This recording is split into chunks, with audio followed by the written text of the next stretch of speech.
নমস্কার, আমি doctor Soumya, paediatric orthopaedic surgeon. আজকে আপনাদের ডে কেয়ার নিয়ে একটা কথা বলবো। ডে কেয়ার সার্জারি কাকে বলে? ডে কেয়ার সার্জারি মানে দিনের দিন সকালে অপারেশনে বিকেলে বাড়ি চলে যাওয়া।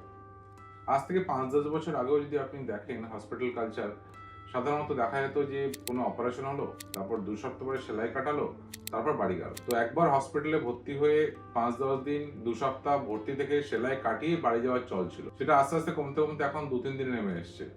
অপারেশন হয় 1-2 দিন থাকে, তারপর বাড়ি চলে যায়। আপনি যদি এখন ইন্টারন্যাশনালি দেখেন, সারা পৃথিবীতে 60-70% কেস ডে কেয়ার সার্জারি বা দিনের দিন অপারেশনের ছুটি করা সম্ভব। ইন্টারন্যাশনালি যে পদ্ধতিতে অপারেশন করা হয় সে একই বই আমরাও পড়ি, কারণ আমাদের বেশিরভাগ বই বিদেশি বই। যে ইনস্ট্রুমেন্ট বা জিনিসপত্র দিয়ে অপারেশন করা হয় বিদেশে, সেই ইনস্ট্রুমেন্টই ইম্পোর্ট হয়, খুব কম যন্ত্রপাতি আমাদের দেশে তৈরি হয়। তাহলে যে বই এবং যে যন্ত্রপাতি ইউজ করে বিদেশে 60-70% ডে কেয়ার সার্জারি করা যাচ্ছে, তাহলে সেই জিনিসপত্র ইউজ এখানে হওয়া সত্ত্বেও ডে কেয়ার সার্জারি কেন হচ্ছে না? পরের ভিডিওতে আরো বলবো। নমস্কার।